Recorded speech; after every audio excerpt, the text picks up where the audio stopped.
ಓಂ ಶ್ರೀ ಪರಮಾತ್ಮನೇ ನಮಃ. ಕಣ್ಣಿನಲ್ಲಿ ಹೊರಗಡೆ ವ್ಯಾಪ್ತವಾಗಿರುವ ಅಂತರ್ಯಾಮಿ ರೂಪದಿಂದ ನೆಲೆಸಿರುವ ದೇವರಿಗೆ, ಪರಮಾತ್ಮಗೆ ನಾನು ವಂದನೆ ಮಾಡುತ್ತಿದ್ದೇನೆ. ವಿಷಯ ಏನೆಂದರೆ ಆತ್ಮಜ್ಞಾನ, ಆತ್ಮ ಸಾಕ್ಷಾತ್ಕಾರ. ಏನು ಆತ್ಮ ಸಾಕ್ಷಾತ್ಕಾರ? ಒಂದು ಆಶ್ಚರ್ಯ ಘಟನೆ. ಯಾರಿಗೆ ಅನುಭವವಾಗಿದೆಯೋ, ಯಾರಿಗೆ ಪ್ರಕಾಶ ಆಗಿದೆಯೋ, ಯಾರ ಹೃದಯ ಒಳಗೆ ದೀಪ ಬೆಳಗಿದೆಯೋ,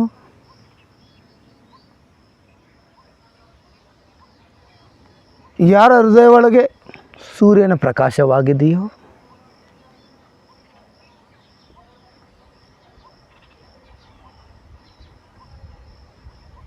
ಅವರು ಪ್ರಕಾಶ ತದನಂತರ ಮತ್ತೆ ವಾಪಸ್ ಬಂದು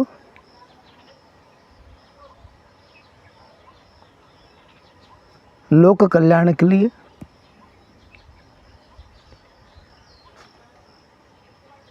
सारा जगत्ಗೂ ಉದ್ಧಾರ ಮಾಡೋದಕ್ಕೆ लिए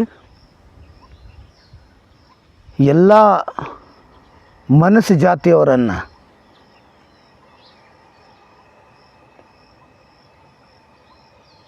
ಜನ್ಮ ಬಂಧನ, ಜನ್ಮ ಮೃತ್ಯುದಿಂದ ಪಾರು ಮಾಡೋದಕ್ಕೆ ಅವರು ಸಂದೇಶ, ಅವರು ಜೋ ಸಾಕ್ಷಾತ್ಕಾರ ತದನಂತರ ಅವರು ಹೇಳ್ತಾರೆ. ಏನಂತ ಹೇಳ್ತಾರೆ? ಈ ಸಾಕ್ಷಾತ್ಕಾರ ಹೆಂಗಾಗ್ತದೆ ಏನು ಅಂತ ನೀವು ಮೊದಲು ತಿಳಬೇಕು. ಒಂದು ದಿವಸ ನಾನು ನೇಪಾಳ ಯಾತ್ರೆ ಮಾಡ್ತಾಯಿದ್ದೆ. ನೇಪಾಳನಲ್ಲಿ ಕಾಲ್ನಡಿಗೆಯಲ್ಲಿ ಯಾತ್ರೆ ಮಾಡ್ತಾಯಿದ್ದೆ. ನೇಪಾಳನಲ್ಲಿ ಪೂರ್ಣ ನದಿ,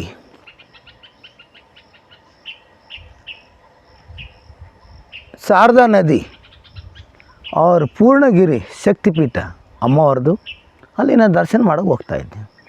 ಹೋಗೋ ಸಮಯದಲ್ಲಿ ನಮಗೆ ಯಾರೋ ಹೇಳಿದರು, ಸ್ವಾಮಿಗಳೇ ಇಲ್ಲಿ ಚಂಪಾವತಿ ಡಿಸ್ಟಿಕ್ನಲ್ಲಿ, ಜಿಲ್ಲೆಯಲ್ಲಿ ಗುರು ಗೋರಖನಾಥ್ ಅವರ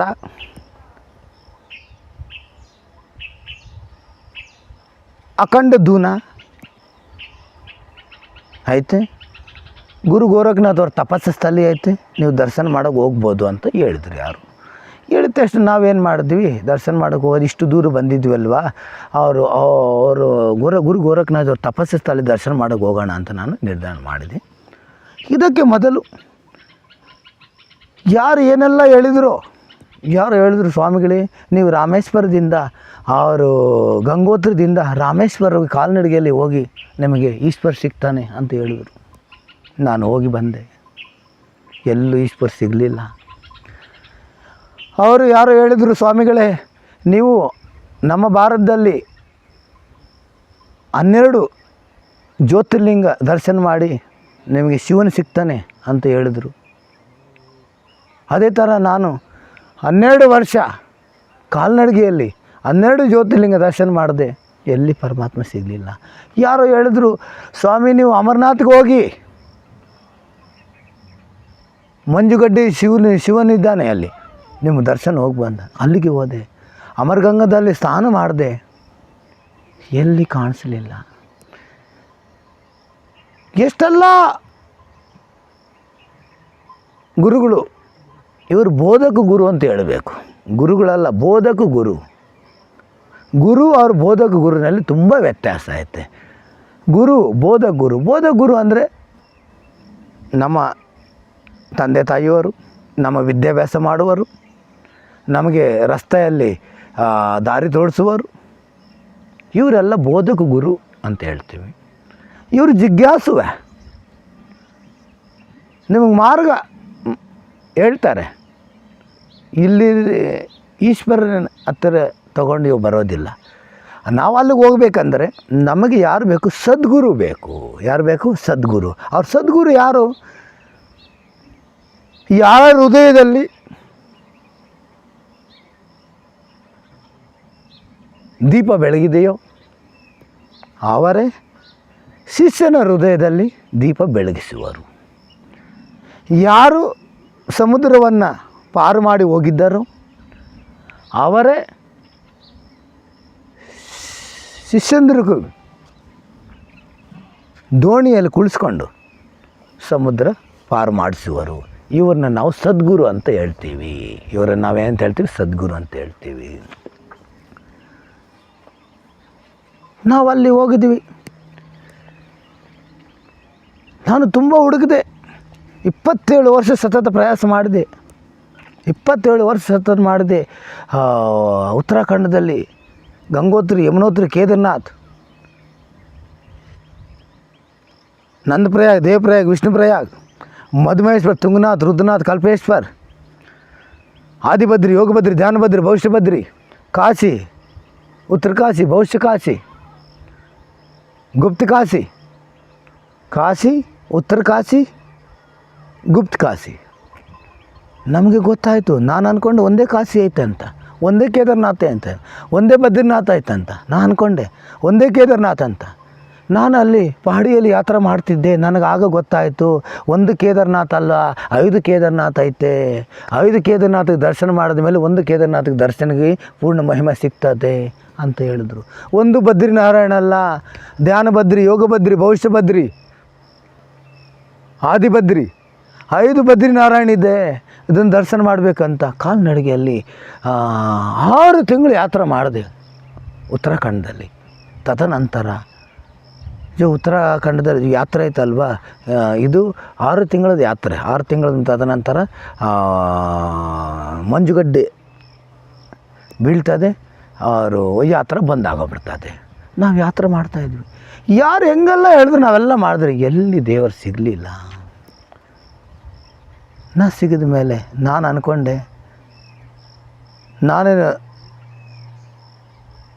ಈಶ್ವರನ ಪ್ರತಿ, ಪರಮಾತ್ಮ ಪ್ರತಿ, ದೇವರ ಪ್ರತಿ ಸಂಪೂರ್ಣ ಸಮರ್ಪಿತವಾಗಿ ಮೇ ಆಪ್ಗೆ ಸಮರ್ಪಿತ ಮೇ ಆಪ್ಗೆ ಸಂಪೂರ್ಣ ಸಮರ್ಪವಾಗಿದ್ದೇನೆ ಅಂತ ನಾನೇ ನಿರ್ಣಯ ಹುಡುಕುವುದು ನಾನು ಬಿಟ್ಟುಬಿಟ್ಟೆ. ಈಶ್ವರನ ಹುಡುಕುವುದು ನಾನು ಬಿಟ್ಟುಬಿಟ್ಟೆ. ಸಿಗಲಿ ಸಿಗಲಿ ಈ ನಿರ್ಣಯ ನಾನು ಬಂದ ತದನಂತರ ನೇಪಾಳದಲ್ಲಿ ನನ್ನ ಸೂರ್ಯೋದಯವಾಯಿತು. ನೇಪಾಳದಲ್ಲಿ ಹೆಂಗೆ ಸೂರ್ಯೋದಯವಾಯಿತು ಅಂದರೆ, ಒಂದು ದಿವಸ ನಾವು ಯಾತ್ರೆ ಮಾಡುತ್ತಿದ್ದಾಗ, ಶಾರದಾ ತೀರದಲ್ಲಿ ಯಾತ್ರೆ ಮಾಡ್ತಿದ್ದಾಗ ದೋಣಿ ಪಾರು ಮಾಡಿ ನೇಪಾಳ ನಾನು ಹೋದೆ. 6 ಗಂಟೆಗೆ ಸಮಯ 6 ಗಂಟೆ ಸಮಯದಲ್ಲಿ ಉದರ ಏನು ಲೈಟಿನ ವ್ಯವಸ್ಥೆ ಇರಲಿಲ್ಲ. ಅಲ್ಲಿ ಏನು ಆಶ್ರಮದಲ್ಲಿ ಯಾರೂ ಇರಲಿಲ್ಲ. ಅವರು ನೇಪಾಳ ಬಾರ್ಡರ್ನಲ್ಲಿ ಇರ್ತಾರೋ ಮಿಲ್ಟ್ರಿಯವರು ಇರ್ತಾಯಿದ್ರು. ಅವರು ತಮ್ಮ ಜಾಗಕ್ಕೆ ಹೊರಟೋದ್ರು. 6 ಗಂಟೆ ನಂತರ ಯಾರಾದರೂ ಭಾರತದಿಂದ ನೇಪಾಳಕ್ಕೆ ಹೋಗೋದಕ್ಕೆ ಅಲ್ಲಿಂದನೇ ಹೋಗಬೇಕು, ಮತ್ತೆ ಏನು ರಸ್ತೆ ಇಲ್ಲ. ನಾನು ಹೋಗಿದ ಮೇಲೆ ಇವರೆಲ್ಲ ಹೊರಟೋದ್ರು. ನಾವೊಬ್ಬರೇ, ಅವರೇ ನಮ್ಮ ಜೊತೆಯಲ್ಲಿ, ಅವರೇ ಯಾರೋ ಉತ್ತರಾಖಂಡದಲ್ಲೇ ಇವ್ರನ್ನ ಬಾಬಾಜಿ ಅಂತ ಹೇಳ್ತಾರೆ, ಸ್ವಾಮಿಗಳು ನಮ್ಮ ಜೊತೆಯಲ್ಲಿದ್ದರು. ನಾವಿಬ್ಬರು ಉಪವಾಸ ಮಾಡಿ ನವದೇವಿ ಸಂದರ್ಭ ಅವ್ರ ಉಪವಾಸ ನಾನು ನಡೀತಾಯಿತ್ತು. ನಾವಿದ್ವಿ. 6 ಗಂಟೆಗೆ ಸ್ನಾನ ಮಾಡಿ ಮತ್ತು 7 ಗಂಟೆಗೆ ಅಲ್ಲೇನು ಉಜಾಲ ಇರಲಿಲ್ಲ. ನಾವು ಸ್ವಲ್ಪ ಎಣ್ಣೆ ಹಾಕಿ ದೀಪಕ್ಕೆ ವ್ಯವಸ್ಥೆ ಮಾಡಿದ್ವಿ. 8 ಗಂಟೆ ಆಯಿತು, 9 ಆಯಿತು. ನನ್ನ ಜೊತೆಯಲ್ಲಿ ಬಂದಿದ್ದ ಸ್ವಾಮಿಗಳು ಮಲಗಿಬಿಟ್ರು. ನಾನು ಧ್ಯಾನ ವ್ಯವಸ್ಥೆಯಲ್ಲಿ ಕುಳಿತಿದ್ದೆ. 9:30 ಸಮಯ ಇತ್ತು. 9:30 10 ಗಂಟೆ. ಸಮಯದಲ್ಲಿ ಗಡಿ ಇರಲಿಲ್ಲ, ಅಲ್ಲಿನ ಲೈಟೇ ಉಜಾಲ ಏನು ಇರಲಿಲ್ಲ, ಅಲ್ಲಿ ವಿದ್ಯುತ್ಗೆ ವ್ಯವಸ್ಥೆ ಏನು ಇರಲಿಲ್ಲ. ನಾನು ಕಟ್ಟಿಗೆಯಲ್ಲಿ ಅಗ್ನಿ ಮಾಡಿ ಕುಳಿತಿದ್ದೆ. ನನ್ನ ಒಂದು ಅಪೂರ್ವ ಅನುಭವ ಏನಾಯ್ತಂದರೆ, ನಾನು ಈಶ್ವರನ ನೋಡಬೇಕು, ದರ್ಶನ ಮಾಡಬೇಕು ಅನ್ನೋ ಆಸೆ ನನ್ನ ಮರೆತು ಹೋಗಿತ್ತು. ಆಗ ಒಂದು ಕ್ಷಣ ನಾನು 9:30 10 ಗಂಟೆಗೆ ಸಮಯ ಏನು ಪ್ರಯಾಸ ಮಾಡಲಿಲ್ಲ. ಪ್ರಯಾಸ ಮಾಡದೆ ತತ್ಕ್ಷಣ ಧ್ಯಾನ ವ್ಯವಸ್ಥೆ ಓದಂತಾಯಿತು. ನನ್ನ ಅನುಭವ ಆಯಿತು. ಹೋದ ಮೇಲೆ ನನ್ನ ಹೃದಯ ಒಳಗಡೆಯಿಂದ ಒಂದು ಜ್ವಾಲಾಪುಂಜಿ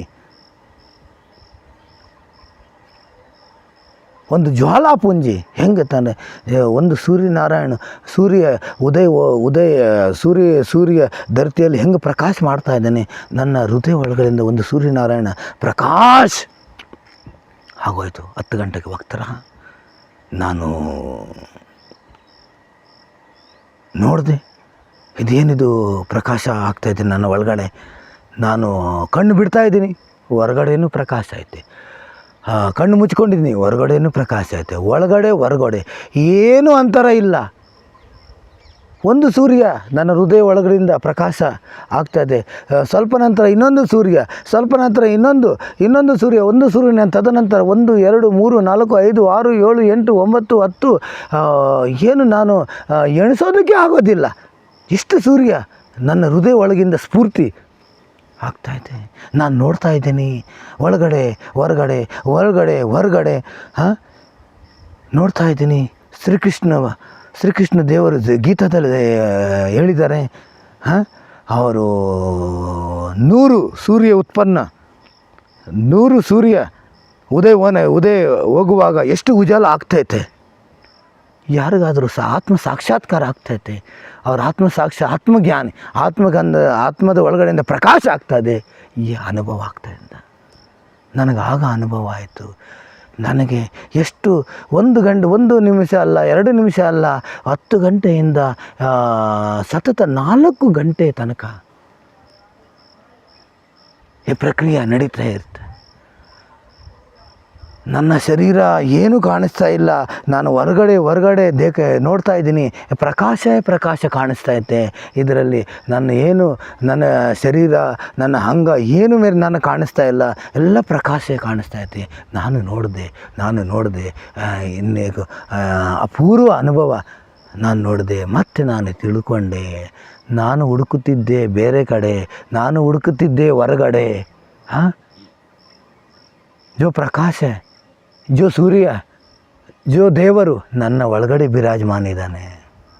ನನಗೆ ಆ ಒಂದು ಕ್ಷಣದಲ್ಲಿ ಗೊತ್ತಾದ ಮೇಲೆ ನನ್ನ ಅನುಭವ ಆಯಿತು. ನನಗೆ ಅನುಭವ ಆದಮೇಲೆ ಈಶ್ವರನ್ನೇ, ದೇವರನ್ನು ಹುಡುಕುವ ಆಸೆಯು ನಷ್ಟ ಆಗೋಗ್ಬಿಡ್ತು. ನಷ್ಟ ಆದ ಮೇಲೆ ನಾನು ತಿಳಿದುಕೊಂಡೆ, ಯಾರು ಸತ್ಯನ ಹುಡುಕೋದಕ್ಕೆ, ಪರಮಾತ್ಮನ ಹುಡುಕೋದಕ್ಕೆ ಹೋಗ್ತಾ ಇದ್ದಾರೋ, ಹುಡುಕುವ ಆಸೆಯೂ ನಷ್ಟ ಆಗಬೇಕು.